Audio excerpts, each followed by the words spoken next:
Hi, my name is Sam Sakaguchi. I am a part of the Rack and Pinion group, which includes Spencer, Magnus, Nathaniel, Zach, and Kaylee.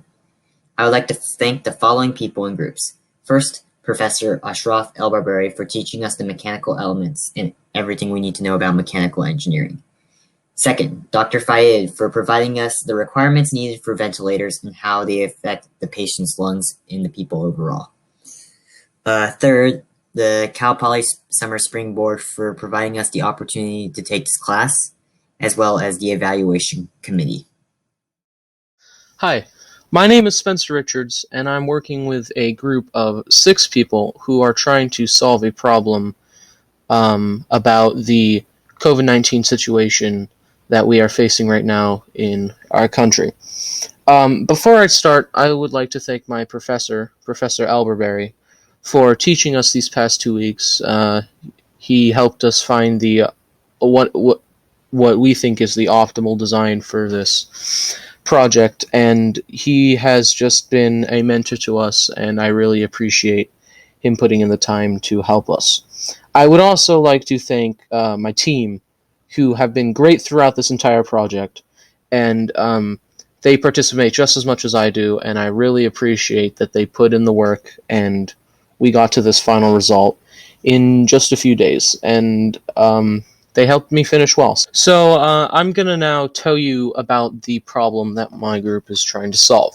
So especially now with COVID-19 trying to be, contained all around the world and in our state and all of the US, ventilators are in very high demand, as we can hear on the news and other media outlets, to try and help the patients that are suffering from this disease. And according to a recent study, the mortality rate of patients on ventilators is between actually 25 to 50%, instead of some higher mortality rates that were previously supported. In New York, just a few months ago, their mortality rate was believed to be 88%. But new data and, more refined data collection has led to a lower mortality rate. And this data suggests that ventilators could be a more viable option for treating the COVID-19 cases. Now, this is great, but many medical institutes have reported a lack of ventilators for all their patients, mainly because they are very expensive. But not just that, they are also very large and not very accessible to the public, or just in crowded spaces, it's very hard to get to them. Using this information, our group tried to create a solution to solve this problem, and we decided to design a ventilator small enough to be accessible and portable, which, it could also be less expensive because it is smaller, but it would also allow patients to begin treatment sooner and to greater effect, which could, in theory, save more lives, which is always great. And for this design, our group decided on a rack and pinion system, mainly because of its ability to apply force to multiple smaller ampu bags, which we will show you when we talk about the design. And this is just a rack and pinion system for reference. Well, that is the end of my section, but I would just like to say thank you to and sincerely thank the Summer Spring Board for allowing me to have this wonderful experience, and just allowing me to take on a project like this. And I would also like to thank the evaluation committee for taking the time to look at this project. It means a lot to me and my team. After defining a problem and a possible solution as to why there is a possible shortage of ventilators in the United States, we decided to collect data on what are the requirements, the elements, and what the purpose of a ventilator is. So the purpose of the ventilator is to deliver positive pressure through a non-invasive interface, which is a nasal mask, or a invasive interface, which, for example, a tracheostomy, or a tube through the neck, which will provide air to the lungs. The requirements are there's 3 steps to the requirements. There's a trigger, which is a change in pressure or the amount of or the compression of the ambi bag and how much air goes to the patient. The target, which is the amount of air that the patient needs, and the ventilator will stop once it reaches that. And then the termination, which is once it reaches that specific number, which will vary per person, the ventilation ends inspiration or the airflow to the patient, or forced airflow to the patient. And there's possible modes, which are volume and pressure control, which monitor how much air and pressure, or how much air the patient's getting and how fast it's going to the patient. And usually it's around 12 milliliters of air per kilogram of mass of the patient. So previous models, current models, or current ventilators shown right, tend to be bulky and non-portable in hospitals. Usually tubes are through invasive or non-invasive interfaces, like I said previously, in order to provide patients with enough air. The average number of rests per patient range from 15 to 30 cycles, each with an average airflow rate of 1/4 cubic feet per minute. And the positive air pressure that goes to the patient is about 100 milliliters per centimeter of water. Now, sorry in advance, but there's a lot of text on the slide, but this is just to go over every single mechanical element in our design that we'll explain later.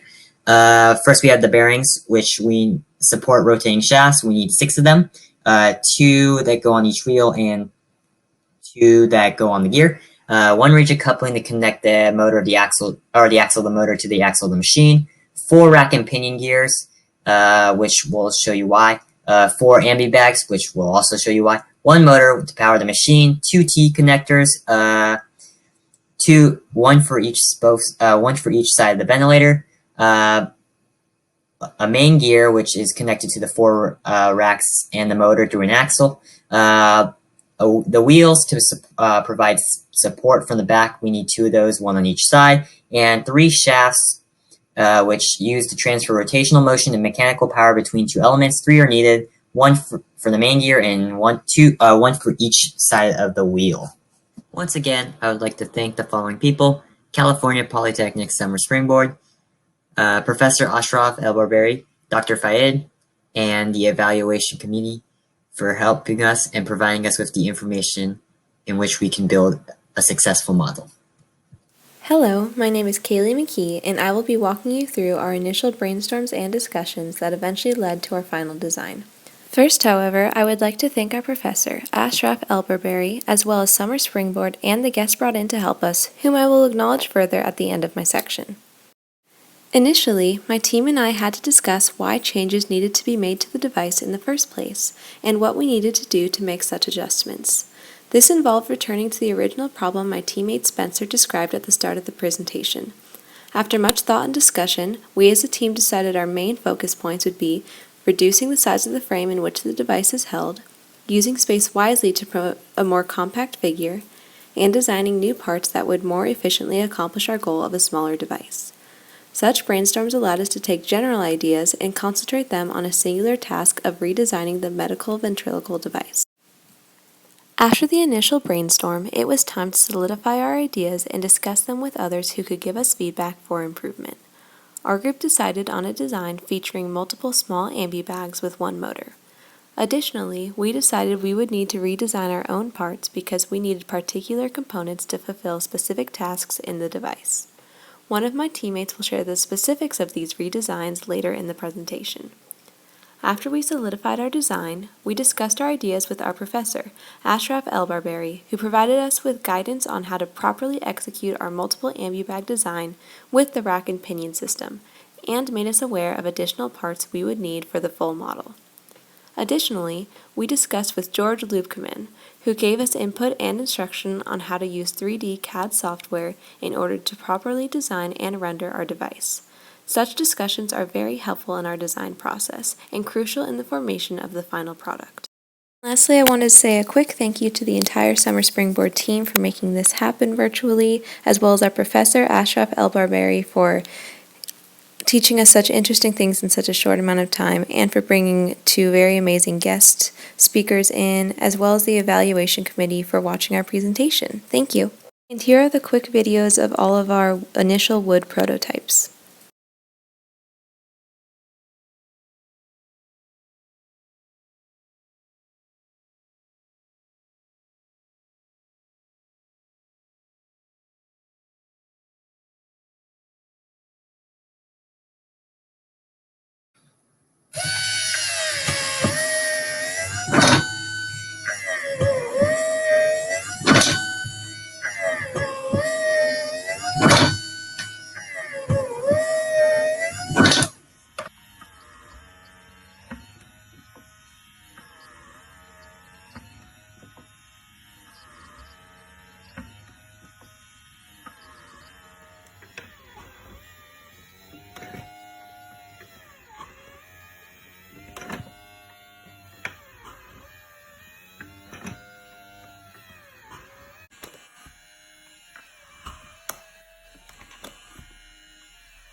Hi, my name is Zach Snyder. I'm a senior in high school. Another person in my group is going to explain why we made these changes and how they improve on the design. My group decided to use a rack and pinion system for our design. Here's what we changed. The new design used 4 new, smaller, more compact bags. As such, the rack and pinion system now compresses 4 bags at once rather than the one single bag. The new design we made also had much more detail. The original concept design, on the left, only used rough estimates of size and volume, and the full gear model hadn't been inserted yet. The new design, on the right, has ambu bags with appropriate volume and dimensions. On the left you can see the old ambu bag, and on the right you can see the new ambu bag with the rack and pinion system.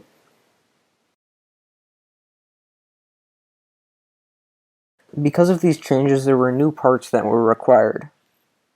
New, differently shaped ambu bags were required in order to match the volume of the original ambu bag and be more compact. The new ones are accordion-shaped and cylindrical rather than the cone-capped cylinder shape of the old design. We also needed to create a gear system to connect the rack and pinion to get an accurate representation of the design. 2 of the racks and 2 of the 4 bags needed to be turned upside down in order to fit within the frame. The gear also needed to be extended to move all 4 racks at the same time, which you can see on the smaller picture on the right.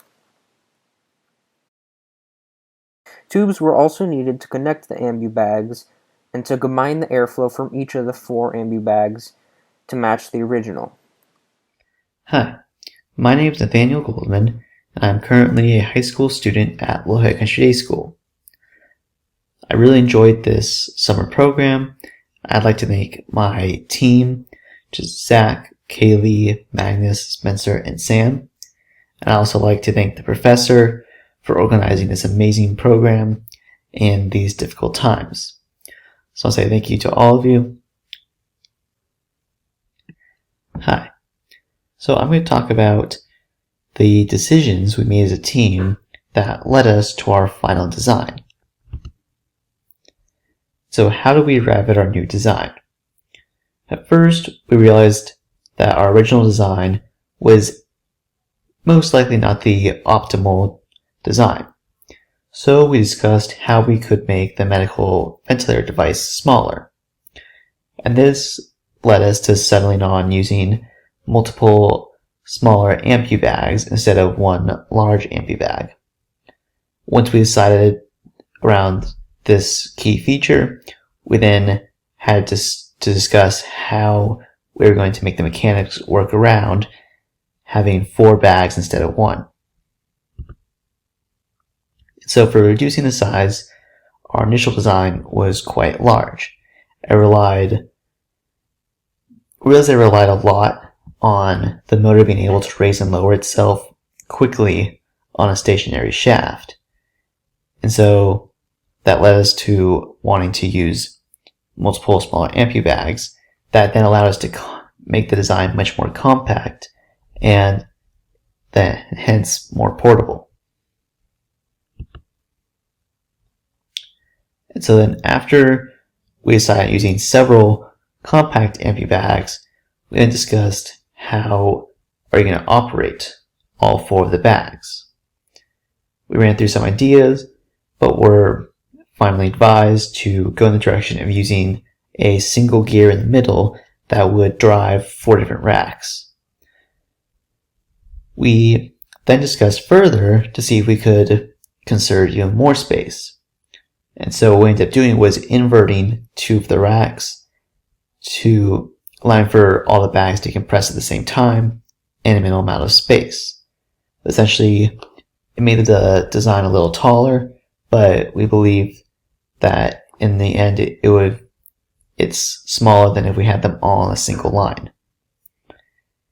We then also discussed and decided to save further space by altering the shape of the wheel that holds the racks in place, by making it one larger wheel instead of several smaller wheels. We then ran into the issue of trying to design a frame that would house all the components, which at first seemed like a challenge since the ampubags were in some awkward locations. However, after we discussed further our design, we were able to create a case that could house all the components in a neat, compact fashion. So there are all the discussions we had on our way to our final design. I'd like to thank the following: California Polytechnic Summer Springboard, Professor Ashraf Elberberry, Dr. Fade, and the Evaluation Committee for watching our presentation today. Thank you so much. All right, section 6, the final model. Right, so the significant features of the final design include the frame. The frame is made of 1x2 6061 aluminum tubing, and it's held together with 16th inch thick 6061 gussets using aluminum pop rivets. This is really great because it's really easy to manufacture, it's relatively light, it's very rigid, and it's very easy to hold with your hands because, right, medical professionals will be likely ferrying this machine around the hospital quite a lot. And it's also, because of its boxy shape, it's pretty easy to stack. And as you can see in the middle of here, the central 24 diametral pitch pinion shaft and the racks allow this mechanism to be very easy to, it's very easy to modulate the amount of air that this thing gives the patient, because the motor can be changed to match a sensor. The motor can be changed to, well, pretty much do whatever you want, right? So some patients might need more air than others, and this mechanism allows an infinite amount of variability. And racks and pinions are also rather durable and are assured to last a long time without maintenance, allowing the mechanism to remain active for very long periods of time, which is essential in the hospital environment. Because if a ventilator fails, then it could be life or death. And another key feature is the 4 miniature bellows, right? So these things allow the airspace to be divided, which makes it easier to mount them, and also decreases the size of the machine a little bit. And it also allows air output to be configured for many situations, right? Some patients might need more air, and you could use the extra bellows, or some might need less, or you could possibly even, in emergency situations, divide the bellows and use 2 ventilators, well, use the ventilator for 2 patients. And right, those are some ways that our mechanism is, well, pretty good, I would think. All right, and so this is what it looks like when it's working, right? So as you can see in here, the central pinion shaft oscillates, and the motor will be used to control that oscillation, likely with a sensor of some sort that detects the diaphragm in the patient and causes, well, the machine to oscillate like this. And it can do this for a very long period of time because all of these components are durable. We made sure that everything would be reliable, and yeah, that's pretty much what our design looks like. So yeah, that's section 6, the final model. And to reiterate one final time, we'd like to say a big thank you to anyone who had a hand in putting this entire event on. We'd especially like to thank the California Polytechnic Summer Spring Board for making this happen, and Professor Ashraf Elbarbary for giving us so much knowledge in such a short amount of time, and Dr. Faid for just letting us ask so many great questions to him, and to the evaluation committee for taking the time out of their day to listen to our presentations. So thank you so much.